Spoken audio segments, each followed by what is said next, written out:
Voilà, j'invite à me rejoindre sur scène Stéphane Strecker, le réalisateur, Michael Goldberg, acteur et producteur.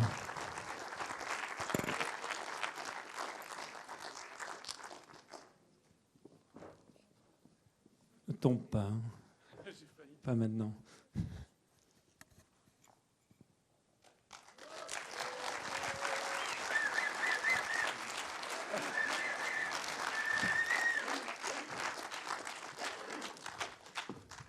Alors d'habitude, on le fait tout le temps, donc on va le faire encore aujourd'hui. Première question, c'est l'origine du film. D'où vient l'idée? Quelle a été la genèse en fait de ce projet? En fait, Michael avait réalisé un film qui s'appelle Pour une poignée de palmiers, qui est un court-métrage documentaire. C'était avant qu'on ne se connaisse. Et en fait, l'aventure a commencé de façon assez belle dans la mesure où Michael avait repéré un film que j'avais réalisé qui s'appelle Shadowboxing et qui était présenté au Festival de Clermont-Ferrand et qui est à peu près, je dirais, l'équivalent du Festival de Cannes, mais du court-métrage. Et Michael m'a contacté. On a fait 2 courts-métrages ensemble, un documentaire. Et Michael avait l'envie de faire le film des States, qui était le film américain. Et puis, nous est venue l'idée de raconter l'histoire, la destinée d'un personnage qui, en fait, serait le 900 millième acteur de Los Angeles. Je ne sais pas si le chiffre est exact, mais on a cru qu'il y avait 900 000 acteurs à Los Angeles. Et donc, l'idée était, comme je l'ai expliqué, donc, de partir avec pas grand-chose, hormis l'envie de faire du cinéma dans la ville du cinéma. Et mon point de vue était que le personnage n'allait recevoir que des red flags, donc que des noms, mais que ça ne l'empêcherait jamais de continuer jusqu'à l'obsession. Et on a écrit au fur et à mesure, et Michael a apporté énormément de choses, m'impressionnant dans son travail de façon incroyable. En fait, en revoyant le film là maintenant, je me suis souvenu, parce que je l'avais oublié, il y a ce moment incroyable, enfin à mes yeux, parce que je trouve Michael formidable dans cette scène, c'est quand il est en voiture et qu'il est vraiment au bord des larmes, en pleine dépression. Et en fait, c'est comme, vu le décalage horaire, il devait appeler le labo, parce qu'on avait plein de problèmes. Donc il disait, oui, mais ça ne va pas, il faut vous dépêcher, etc. Enfin, il était vraiment très vindicatif. Et puis il raccrochait, il disait, bon, allez, maintenant on y va, hop, et il recommençait à pleurer. Et je trouvais ça très impressionnant, et ça témoigne vraiment de sa qualité d'acteur. Et je trouve qu'il était formidable. Et ce film, fondamentalement, je veux dire, c'est moi qui le signe, parce qu'il faut bien un réalisateur, mais c'est vraiment le film de Michael, et je voudrais l'entendre à ce sujet. On voudrait tous l'entendre. Mais d'abord, je suis très ému d'être là, 20 ans après. C'est une expérience très étrange de se revoir comme ça sur l'écran, parce que je n'avais plus vu le film. C'était effectivement... ça amène beaucoup de réflexion, de faire un voyage dans le temps comme ça. Ça remue beaucoup de choses. En fait, d'abord, je me dis, je suis content que Stéphane...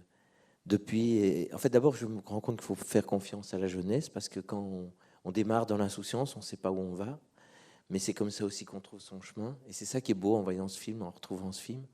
Je me rends compte que jamais j'aurais pensé que j'allais devenir un producteur très heureux et très fier. Et il a fallu passer par là. Et en fait, ça, on ne le sait pas quand on est dans sa propre vie. Où est-ce qu'on doit aller exactement? C'est un peu long. Ce n'est pas la question qui m'a été posée. Mais c'est la première réflexion qui m'est venue, c'est de voir que c'est beau, en fait, un être humain en recherche qui ne sait pas où aller. Et je ne savais pas où aller. Même, je faisais un film, donc je ne savais pas où aller, mais je faisais un film sur un gars qui ne savait pas où aller, tout en allant quelque part quand même. Mais je ne savais pas que je voulais être producteur, en tout cas. Et Dieu merci pour le cinéma. Enfin non, Dieu merci pour le cinéma, j'ai arrêté d'être acteur. Et en tout cas, je suis aussi très heureux que Stéphane ait appris à écrire des scénarios, parce que c'était bien sympathique comme film. Mais entre-temps, on doit se déployer, on doit apprendre. Et ça me permet de penser à toute l'indulgence qu'il faut avoir sur des jeunes artistes en recherche, parce qu'on ne peut pas tout leur demander. Mais jamais je n'aurais vu dans ce film-là, enfin, même si j'avais l'intuition que Stéphane était un vrai cinéaste, mais quelqu'un capable d'écrire un film au cordeau et aussi précis que Nos, par exemple, quoi. Donc c'est un long chemin d'évolution, de déploiement personnel qui a permis voilà, à Stéphane de devenir le cinéaste qu'il est. Et c'est bizarrement, parce que je parle beaucoup, désolé, je pourrais parler 3 heures, hein, vous devez savoir. Je pourrais parler longtemps, parce que je suis très remué par ça. Mais ça me rappelle à quel point et j'en profite pour le dire, enfin des institutions comme la Fédération, en fait, qui suivent les cinéastes depuis le début et qui les amènent jusque-là. En fait, on a une chance extraordinaire en fait d'avoir des gens comme ça qui nous suivent et qui laissent le temps aux artistes de se déployer, quoi, et puis d'aller à un moment donné vers le public comme il l'a été. Et ouais, voilà, je peux encore parler. C'est pas du tout la question qu'on m'a posée, mais c'est pas grave. Il y a un micro pour le public, mais avant de donner la parole au public, je voudrais quand même ce choix, parce que tu n'es pas comédien à la base, Michael. Qu'est-ce qui vous a amené à faire ce choix ? C'est de ma faute, ça. Ok. C'est moi qui trouvais que Michael était capable de jouer. Et donc, je t'ai quand même donné bien un coup de pied dans les fesses pour le faire. Je suis pas sûr que c'était ton premier mouvement, en fait. Non, mais c'était un film, je sais pas, je fantasmais, mais de nouveau, on part dans des fantasmes qui sont en fait des chemins de vie, mais je fantasmais de faire un film sur un gars, c'est à l'époque de Jean-Claude Van Damme, qui n'est pas fait pour être acteur et qui part à Hollywood, et je pensais qu'on pouvait faire un film, moi je pensais plus à un film comique, mais bon, Stéphane n'étant pas le réalisateur le plus comique et je suis tombé sur lui, et puis c'est une rencontre de vie, il y a Boris qui est là, on ne savait pas qu'on allait produire des films ensemble, on s'est vraiment construit à travers ce film, et je reste persuadé que si on ne l'avait pas fait, on n'aurait pas fait de cinéma. En fait, c'est pour ça que je me rends compte qu'il y a une phrase très connue de Ray Bradbury qui dit il faut se jeter dans le vide et puis se construire des ailes en tombant. Et on l'a fait. Et là, on l'a fait. Et toi, tu t'es plutôt jeté à l'eau, hein, parce que. Oui, je me suis jeté à l'eau parce que j'avais jamais joué. J'avais jamais joué, mais en même temps, non, je parle physiquement. Mais Eric veut dire, oui, il était tout le temps. Il a raison. Oui. Il était dans la mer, la flotte qui tombe dessus. Tu passes au car-wash aussi. Oui, je fais tout. Est-ce que Eric, je pourrais juste me permettre, parce que donc il y a un autre acteur qui est présent que j'adore, que je revois donc ce soir, et donc ça me ferait très plaisir qu'on l'accueille sur scène parce qu'on l'a lancé tout à l'heure, et donc je sais que Frank Bruynbroek est dans la salle. Et Franck, tu viens nous rejoindre ? Comme tu as dit, oh non, je vois que tu es là. Tu viens ? Ça me fait vraiment plaisir. Voilà. Frank Bruynbroek. Comme ça, on aura un vrai acteur sur scène.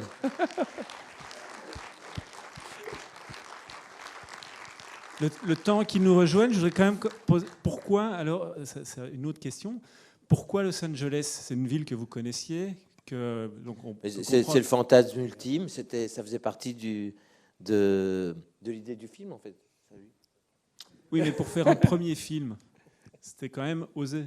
Oui, mais c'est ça qui est génial, c'est que c'est l'insouciance, quoi. Et effectivement, parfois, il m'arrive de me dire... Mais je me souviens, quand j'ai pris l'avion, je partais seul, ils étaient déjà là-bas, et je me souviens, j'étais à Londres, et je me dis, mais qu'est-ce qui m'a pris ? Je me souviens, je suis tout seul, mais je suis complètement fou, quoi. Je suis parti à Los Angeles, jouer dans un film, mais je pense qu'il n'y a que comme ça qu'on avance dans la vie, et puis voilà. Et je tiens aussi à préciser que tout le monde a été incroyablement généreux et inconscient. Je sais qu'il y a des producteurs du film qui nous ont aidés, qui sont dans la salle. J'ai vu que Lagdar Amina est présent. J'ai vu que Nicolas Voraveur est présent, que Fabrice Enthoven est présent, que Michel Brunelli est présent. J'espère que s'il y en a d'autres, je ne les ai pas vus. Mais en tous les cas, il y a vraiment une sorte de collusion autour d'une sorte de promesse extrêmement théorique de film, puisqu'effectivement, il n'y avait pas de scénario et on a tout créé là-bas. Mais je tiens à dire vraiment que sans l'enthousiasme de tous ceux que j'ai cités et de tous ceux qui étaient présents dès le départ, on n'y serait vraiment absolument pas parvenu du tout, et ça me semble important. Et alors, tant que j'y pense, c'est quand même une anecdote que je trouve assez belle, c'est que dans le film, à un moment donné, le personnage que joue Larry Moss, donc Larry Moss qui est le professeur d'acting dans la vraie vie, en fait, et donc l'acting coach d'acteurs très importants, comme Jim Carrey, comme Leonardo DiCaprio, etc., etc. À un moment donné, il dit, c'était dans les choses qu'on avait mises au point ensemble avec Michael, avec Larry, etc. Voilà, on parlait. Et donc, il devait dire à un moment donné, voilà, rentre en Belgique, fais de l'art là-bas et reviens-nous avec quelque chose qui vient d'ici. Et un truc qui est incroyable, c'est que Michael est en train de travailler, je pense que je peux en parler, je prends un risque en tout cas, il est en train de travailler sur un long-métrage qui va se tourner à Hollywood, qui est le remake d'un film qui s'appelle « Tu es morte, Hélène ». Et ce qui est de très beau, c'est qu'en fait, alors que le film s'appelle Michael Blanco, c'est que le réalisateur de « Tu es morte, Hélène » et donc de son remake, c'est Michiel Blanchard. Et on peut donc dire qu'il revient avec Michiel Blanchard, alors que 20 ans plus tôt, on a dit à Michael Blanco de revenir. Je trouve que l'anecdote est vraiment très belle. Et en plus, Michiel, le réalisateur du grand succès belge de l'année, La nuit se traîne, est dans la salle dans tout ça. C'est une très belle histoire, je trouve. Puisqu'on vous a fait monter sur scène, est-ce que vous pouvez nous dire comment vous avez atterri dans ce projet ? Déjà, 20 ans après, je dois t'avouer que ce film est encore 10 fois plus fort que... Enfin. Ah si, franchement, je suis très ému pour beaucoup de choses. Je ne suis pas censé parler de moi, mais je veux dire, moi je suis parti en 1986 à Hollywood pour 9 mois avec une valise et j'y suis resté 31 ans. Et depuis que je suis rentré en Belgique, il y a 6 ans, je ne suis pas encore retourné à Los Angeles. Donc non seulement je revois ma vie qui défile, mais je revois aussi à travers Michael. Bon, je n'ai pas fait tout ce qu'il a fait, mais je suis quand même passé par là, quoi. Le Theophilus Thistle, the successful thistle sifter, and sifting a sieve full of things. Je veux dire, c'était... Mais je peux... Il y a un truc qui m'est venu en pensée dès que j'ai commencé à regarder ce film. Je me suis dit, parce que tu parlais de l'insouciance. Et je me disais, c'est un peu comme la citation de Mark Twain qui dit « Ils ne savaient pas que c'était impossible, alors ils l'ont fait. » Parce que je veux dire, faire un truc comme ça, c'est juste impossible. Et ils l'ont fait. Et ça, franchement, c'est incroyable. Et il y a 20 ans déjà, je me disais que c'était un film qui allait s'inscrire dans cette liste de films iconiques, style Paris, Texas de Wim Wenders, ou de Down by Law de Jarmusch, ou Straight Story de David Lynch. Et franchement, 20 ans après, c'est encore aussi fort, quoi. Bravo. Donc, Franck disait que c'était impossible, si je peux me permettre, Eric. Permets-toi. Vous devez savoir qu'on a donc évidemment tourné le tout sans la moindre autorisation. Et c'était dans des conditions de risque qu'avec le recul, je trouve assez sidérantes qu'on a prises. Donc, 2 petites anecdotes. Je voulais absolument tourner au Hollywood Bowl. Et en fait, je me souviens de Boris qui avait appelé pour on avait demandé si on pouvait tourner au Hollywood Bowl. Et ils ont dit, ah, mais écoutez, il n'y a aucun problème. Vraiment, ah, bon, génial, on était tout contents. Ils disaient, vous avez besoin de combien de temps? Je dis, bon, 2 heures Hollywood Bowl, ça devrait être bon. Et les gens disaient, ah, mais écoutez, c'est très bien, c'est $15 000. Boris a dit, ah, mais écoutez, on va réfléchir. Puis il a accroché. Puis donc, on est allé, mais franchement, je dis, c'était pire qu'Ed Wood, on était hyper cachés. Et quand il y a la scène où Michael salue la foule absente, je ne sais même pas comment on a fait dans le Hollywood Bowl, je vous promets, il n'a jamais été vide. Donc, je ne sais même pas comment on a fait pour s'arranger que ce soit vide dans les angles là comme ça, mais il y avait toujours des touristes parce qu'on était des touristes. Donc, première année. Après, quand on repart et qu'on avait nos plans, on était hyper contents. Et moi, Boris, quand on disait le van, moi j'étais à côté, et puis Boris a dit, oh, on les a bien eus ces Américains. Mais voilà, genre de petite anecdote qu'on a eue. Et alors le truc avec Brad Pitt, ça c'est complètement délirant. Puisque, donc, on sait qu'il y a la première avec Brad Pitt, donc je dis à Michael, tu fais tout pour rentrer, mais on n'a aucune chance.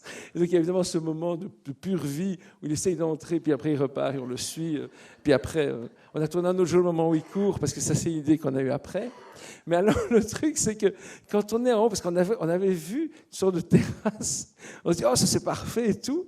Et moi, je suis en bas, on est avec un talkie-walkie pour expliquer, parce qu'on était juste 5. Et puis, je vois des gens de la sécurité qui montrent. Ils disent, mais c'est qui ces gens? Évidemment, de loin, ça ressemblait à des gens qui pouvaient tirer. Et là, je les vois monter. Et je dis, les gars, cassez-vous, cassez-vous. Et il y a Antoine qui redescend. Et il croise des gars qui montent. Et comme vous avez des caméras, ils les ont laissé passer. Ce genre de truc, à mon avis, qu'on fait quand on est jeune et con et qu'on fait moins quand on est vieux et con. Donc, mais il y en a eu plein parce qu'en voyant le film, je me suis dit, on a quand même été très, très loin. Et effectivement, je suis d'accord avec ce qu'Éric a dit. Chaque fois qu'il y avait de la pluie ou de l'eau, je disais, écoute, parce qu'en plus, on va à la mer. Normalement, Michael doit regarder la mer. Et puis je lui dis, va dans l'eau, reste le plus longtemps possible, tu ressors. Et au moment où il ressort, il y a Antoine qui filme. Et je dis, on a notre début de film. Et voilà, c'est comme ça que c'est né. Et on a été un peu que comme ça. C'est juste, hein, tout ce que je raconte. Et dernière petite anecdote, parce que j'ai pensé, Bon, j'étais très obsédé, peut-être un peu trop, par les voitures qui passent. Donc ça, vraiment, les voitures, ça c'était mon truc. Et à un moment donné, l'équipe en avait vraiment ras-le-bol. À un moment donné, on passe devant un truc, et je me souviens d'Antoine qui dit « On va accélérer, il y a encore des voitures qui passent. Stéphane va vouloir s'arrêter pour qu'on filme. » Et donc c'était vraiment... Voilà. Mon idée, c'était « Mickaël, on le jette dans les trucs avec son accord. On filme des bagnoles, et avec tout ça, on va faire un film. » Je suis content de ne pas avoir vu ce film avant de partir. Je crois que je ne serais jamais parti. Ah, c'est dommage. Est-ce qu'on a une question, une remarque, un commentaire dans le public? Personne? Je comprends, c'est pas facile. Moi aussi, je ne serais pas très à l'aise. Est-ce que, parce que ça c'est l'avantage avec un film qui a 20 ans, c'est de pouvoir parler de sa carrière. Le film, comment il a été reçu à l'époque? Mais en fait, à l'origine, et ça, à mon avis, Eric, tu l'ignores, mais en fait, c'est Canal+ Belgique qui nous avait fait incroyablement confiance. C'était là-dessus qu'on avait eu du financement, je ne me trompe pas. Et ensuite, on a demandé une aide à la finition, à la fédération, parce qu'on n'avait rien demandé avant, c'était un peu compliqué de demander, il n'y avait pas de scénario, donc c'était difficile de dire. Mais on a obtenu l'aide à la finition, et le film est sorti... je pense grâce à ça, et le grand événement pour nous a été que notre premier festival était au Los Angeles Film Festival en 2004. Et moi, je pense qu'en fait, à peu près tout ce qui nous est arrivé de bien, c'est grâce à ça. Ça, je le pense vraiment. Je crois que c'est ça qui m'a permis de faire des films après, qui a permis à Mickaël de produire. Moi, au départ, je n'avais pas comme ambition d'être cinéaste. En fait, fondamentalement, j'ai fait ça un petit peu par hasard. J'étais journaliste cinéma à l'époque et j'adorais ça. Je faisais de la radio, tout me plaisait en fait. Et c'est venu un petit peu par hasard. Et puis, je dirais que le virus est venu. Je suis très lent dans le fait de faire des films. Mickaël en fait plus parce qu'il est producteur. Mais là, je vais faire mon 5e long métrage. Et finalement, je dirais que je n'en reviens pas dans un sens positif. Mickaël, est-ce que tu n'as pas des choses à dire? Il n'y a que moi qui parle, non? Non, pas du tout. Sur la sortie du film? La sortie du film. Micro. La sortie du film, oui, le film, c'était un peu un ovni à l'époque, mais le plus beau, c'est qu'en fait, il a continué à vivre pendant ces 20 ans. Et en fait, ce film n'arrête pas de tourner, et puis les gens viennent nous en parler. Et puis, je travaille avec des cinéastes plus jeunes aujourd'hui et des équipes plus jeunes qui voient le film et qui me disent « mais c'est un film qui reste d'une grande modernité ». Donc évidemment, moi, je n'ai pas le recul, je suis quand même un peu tout nu dans le film, donc je ne me rends pas compte. Mais en tout cas, c'est un film qui a continué à vivre. Et d'ailleurs, le fait qu'il soit ici 20 ans plus tard, c'est en fait une chose extraordinaire. Il y a des films qui se démodent, ou en tout cas qu'on n'arrive plus à voir. Et là, en tout cas, c'est un film dont l'émotion et l'intégrité est tellement sincère. Mais c'est vrai que moi-même, en voyant dans la scène de théâtre, à la fin, j'étais ému parce que je pense qu'il y a quelque chose vraiment de très sincère dans le film. Et ça, la sincérité et l'émotion, c'est quelque chose qui reste, qui traverse le temps. Et c'est un film sans... Et on a des situations en fait très bizarres, parce qu'il y a donc... En plus, à l'époque, il était beaucoup moins connu que maintenant, parce que c'est vraiment une grande star de notre cinéma. Mais bon, c'est non sans fierté que je dis que c'est vraiment un des films cultes de François Damiens, parce que François en parle tout le temps. Il trouve vraiment que c'est un film qui a été extrêmement important pour lui. Et j'en suis vraiment très heureux. Et voilà, c'est une chose qui nous unit. Je ne sais pas si je ferai un film un jour avec lui, peut-être que oui, ça ne s'est jamais présenté. Mais c'est vraiment quelque chose qui prend tout son sens dans la mesure où il m'en parle chaque fois qu'on se voit, en fait. Tu parles de cette dernière scène où tu es dans le théâtre et tu fais ton monologue devant Larry Moss, et puis il vient, il se lève et il dit « Écoute, rentre en Belgique.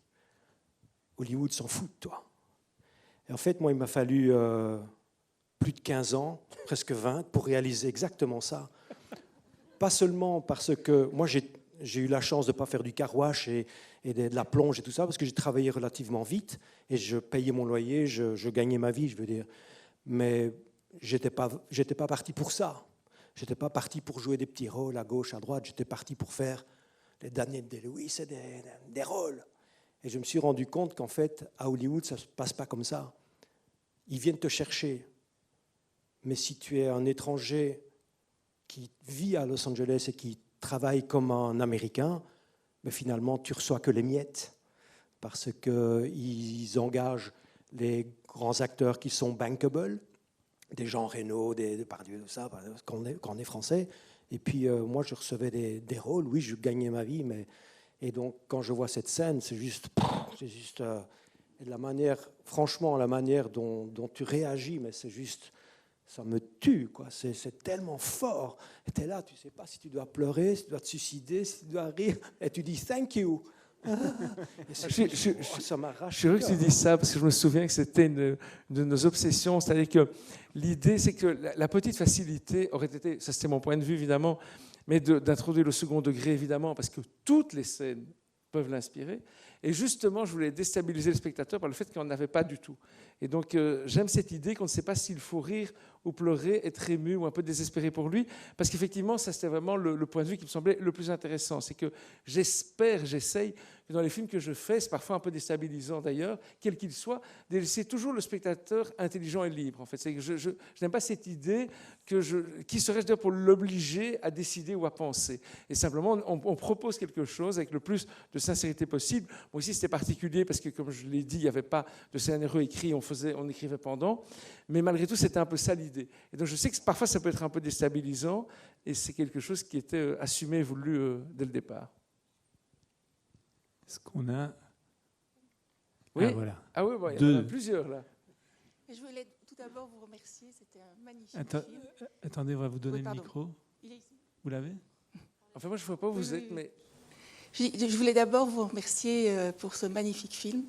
Oui, bonjour, merci beaucoup, merci. Et je suis tout à fait d'accord avec vous.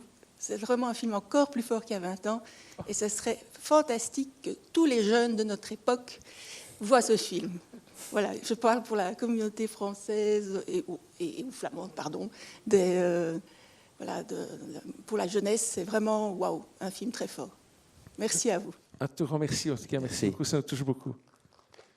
Il y avait 2 personnes là-bas.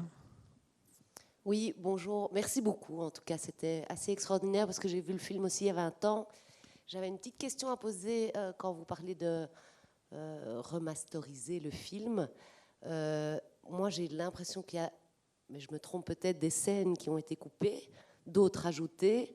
Alors, j'ai l'impression aussi que toute la lumière, la photo, enfin voilà. Donc, j'avais une petite question par rapport à ça. Je ne sais pas si vous en avez parlé au tout début. Non, mais c'est une question très légitime. Donc, en fait, c'est exactement le même film. Voilà. Alors, ce que je dois quand même dire, c'est que ça a tellement bien travaillé que je le trouve splendide, vraiment. Je ne remercierai jamais assez, et je suis heureux que Bruno soit resté, le travail de la Cinémathèque. Alors, c'est intéressant parce que je pense que ça aurait été mieux, et Mickaël, d'accord avec moi, j'avais un truc peu plus tôt. pour terminer le montage, déjà à l'époque, et j'ai retrouvé, je trouvais qu'on aurait dû couper un peu plus tôt. Oui, en fait, on s'est dit, parce que c'est une possibilité, je crois que Mickaël a raison, voilà. En fait, il y a ce plan, donc il est en patin à roulette, il retourne à la mer, et puis il y a le plan elliptique, évidemment, où on voit les patins sur la plage, donc il est rentré.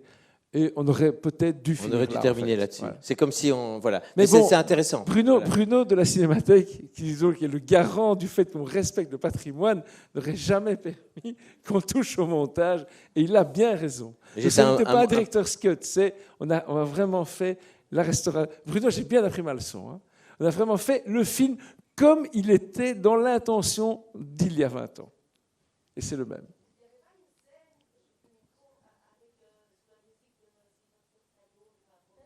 Non. Je crois savoir de quoi tu fais allusion. Je pense qu'il y a eu un anniversaire avec plusieurs personnes qui avaient le même âge que Mickaël. Ils ont fait un petit clip avec la musique de Sylvester Stallone. C'est juste. Pour une palmier. Ah, oui. Oui, c'est le court-métrage. Oui. C'est le court-métrage avec l'Agda. Où on va rencontrer Stallone à Cannes. Une question là-bas? Oui, d'abord, merci encore à la bande parce que c'est vraiment un film, je trouve. D'accord avec vous, très très important pour la jeunesse, parce que c'est vraiment aller casser l'image pour retrouver l'authenticité. C'est ce que moi j'ai eu, et c'est assez intéressant parce que ce film est assez prophétique en ce qui me concerne, puisqu'après le film, je suis parti à Los Angeles, et Larry Moss est devenu mon coach, et tous les gens qui sont dedans, enfin voilà, il y a un truc de fou. Génial. C'est extraordinaire, c'est prophétique, et c'est le monde dans lequel on vit, c'est-à-dire vraiment, comme il dit, je peux aller partout, je ne sais pas où aller. Et en fait, on revient pour être quelqu'un qu'on ne connaît pas, mais qui est soi-même. Et donc après, on peut faire des choses. Et en fait, c'est ce qui vous est arrivé. Et ce qui m'est arrivé également. Donc merci, merci. Merci Fabrice, franchement, merci beaucoup. Moi, j'ai une petite question par rapport à l'organisation du tournage. Genre, comment vous avez fait pour tous les autres acteurs, les gens qui sont américains sur le coup Enfin, je ne comprends pas. Eh ben, on ne comprend pas vraiment non plus. Alors, par exemple, le chœur antique, donc les deux acteurs extraordinaires, je les ai rencontrés pendant le tournage du film. Donc, je les ai vus faire un mini-spectacle, on a commencé à discuter. Ils étaient à Venice Beach et voilà, on a dit voilà ce qu'on était en train de faire. Et puis, ils nous ont posé des questions, et nous aussi. Et puis, ils avaient plein de théories intéressantes sur la notoriété. Et je dis, on va les filmer. Et puis, je me suis dit, ah, mais ça pourrait faire le chœur antique, donc le contrepoint. Je dirais, pour faire court, que eux, c'est les insiders, alors que Michael Blanco est l'outsider absolu. Larry Mosley, on l'avait rencontré longtemps à l'avance. Et c'était vraiment quelqu'un qui était très important pour nous parce qu'on connaissait son travail et là on avait quand même une matière extrêmement intéressante. Par Larry, on a rencontré Judy qui est la dialect coach. Voilà. Le reste, la scène du producteur, ça c'est vraiment... en fait, c'était notre... Un producteur qui nous donnait Oui. des conseils. Oui, Mais Stéphane a quand même essayé de convaincre Larry Moss de faire venir Jim Carrey dans le film. Oui, mais il n'a pas j'ai réussi. échoué. En fait, c'était Il génial. a vraiment essayé. Ouais. En fait, Larry était en train de travailler pendant qu'on tournait notre film. Il travaillait avec Jim Carrey. Et puis là, n'écoutant que mon inconscience et ma stupidité, je dis à Michael et Boris, je dis, attendez les gars, on va voir Jim Carrey dans notre film. Je vais convaincre notre ami Larry. Il m'a bien écouté, ça n'a pas marché. Et après, j'avais une idée de plan qui était vachement bien. C'est qu'en fait, l'idée, c'était qu'on était sur Michael, puis c'était à Larry de parler, qui racontait toute sa life, et puis on revenait, c'était Jim Carrey. Et pourquoi est-ce qu'il était là? On retournait, et puis de nouveau, c'était Michael. C'était quand même vachement... C'est pas mal. Je ne prenais pas beaucoup d'énergie, puis il m'a dit, je ne pense pas que ce sera possible. On va prendre deux dernières. Il y avait deux mains qui sont levées. Il y a le monsieur et puis il y avait quelqu'un près de lui. Micro, oui. Bonsoir. Bonsoir. Je crois qu'on est plusieurs ici à avoir des petites histoires qui sont concomitantes avec la vôtre. J'ai fait du kickboxing entraîné par l'entraîneur de Jean-Claude Van Damme en espérant un jour faire le grand écart devant des caméras. Finalement, ma carrière s'est arrêtée aux frontières belges. Mais quand même, je suis ravi de ce que j'ai fait. Ma question porte sur la production, la réalisation et les instances qui aident au financement ici du cinéma en Belgique. Est-ce qu'au jour d'aujourd'hui, cette insouciance et cette volonté dont vous avez fait preuve il y a 20 ans, est-ce qu'il est encore possible de la mettre en place aujourd'hui? Et si oui, il y a peut-être des jeunes ici qui auraient envie, ou des moins jeunes qui auraient envie de tenter l'aventure. Quel serait le conseil que vous pourriez leur prodiguer? Un conseil, je ne sais pas, mais en tout cas, plus que jamais, aujourd'hui, il y a des systèmes de financement pour des films low budget qui permettent à des jeunes de s'essayer. C'est les productions, je ne sais plus comment on appelle, les productions légères, et c'est génial. Et ça donne des cinéastes. Évidemment, il faut faire beaucoup d'essais pour avoir un film mais ça crée beaucoup de surprises. Donc non, au contraire, plus que jamais aujourd'hui, il y a des outils. Puis à l'époque, on devait tourner avec de la pellicule, donc tout était beaucoup plus compliqué. Aujourd'hui, on peut tourner avec du digital. Donc non, le conseil, c'est si les gens veulent faire des films, il faut qu'ils les fassent. Et moi, je suis persuadé justement que l'extraordinaire vivacité du cinéma francophone belge dépend justement de ce système d'aide. Parce que c'est tout simplement ce qui permet en fait la possibilité, un peu comme tu disais, de d'abord se jeter et puis de se construire les ailes, parce qu'en fait, il y a la confiance qui peut être installée. Nous, on avait fait un peu différemment, puisqu'on a demandé l'aide à la finition, mais sans l'aide à la finition, on n'aurait pas pu finir le film, que les choses soient claires. Donc vraiment, on doit à la Fédération de la communauté française le fait même que le film existe, alors qu'on s'était lancé à corps perdu. Et pour le reste aussi, je pense que on doit se rendre compte de la chance qu'on a par rapport à ce système-là. Et oui, je dirais qu'en fait, à mes yeux, les aventures humaines, c'est vraiment les plus intéressantes. C'est quand le risque est absolu. Et là, le risque était, je trouve, quand même vachement important. On va prendre une dernière intervention. Il y avait quelqu'un qui avait levé le bras tout à l'heure. Voilà. Bravo pour le film, c'est vraiment magnifique. Moi, je me demande comment tu as réussi à travailler avec Larry Moss, en fait.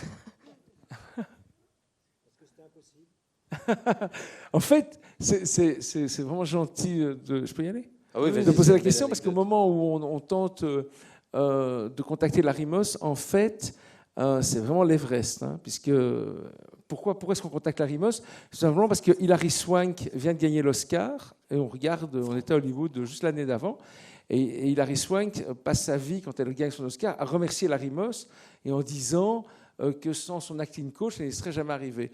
Et moi, je me dis, bon, c'est quoi un acting coach et tout? Et donc, on contacte Larry Moss, c'était extrêmement compliqué. Par rapport par la fenêtre, parce que franchement, on avait vraiment tous les culots. Je rencontre Larry Moss, et alors il me dit, écoutez, c'est très simple, ça va dépendre de votre acteur. Donc, permettez-moi de le rencontrer, et je vous donne ma réponse. Très bien. Et alors là, je continue l'histoire parce que c'est une très belle histoire. Moi, j'avais attendu dans la voiture pendant qu'il parlait à Larry Moss, ça durait 2 heures. Mais c'était comme s'il rencontrait une superstar, parce qu'on l'avait vu aux Oscars quelques jours ou quelques semaines avant. Et alors, il sort après 2 heures, il me dit, écoute, je crois qu'il est prêt à faire le film et veut te rencontrer. Oh, alors moi, je suis un peu tétanisé. Et donc le soir, on va à la sortie de son cours de théâtre, et là, il y a un moment vraiment magique, extraordinaire. Moi, je suis évidemment, je ne sais plus comment je m'appelle, je ne sais pas ce que je vais lui raconter. Et on arrive, il est très grand, je ne l'ai jamais vu. Et il voit Stéphane, il fait « Hi Stéphane ». Et puis d'un coup, je marche à côté de lui, il me regarde, et puis Stéphane lui dit « C'est lui ». Il me regarde dans le blanc des yeux, il n'a pas échangé un mot, on s'est regardé comme ça, et il a regardé Stéphane, il dit « OK, we do the film ». Et c'était formidable. Je suis sorti, j'étais hyper ému, c'était formidable. Voilà. Et je n'ai pas dit un mot. Hein. C'est pour ça. Il l'aurait arrêté. Je pense qu'on pourrait encore parler longtemps, mais malheureusement, on a une séance qui commence dans moins de 10 minutes, donc on va devoir arrêter là. Merci Stéphane, merci Franck, merci. Merci Mickaël, et merci à vous. Merci le Palace. Bonne soirée. Merci beaucoup.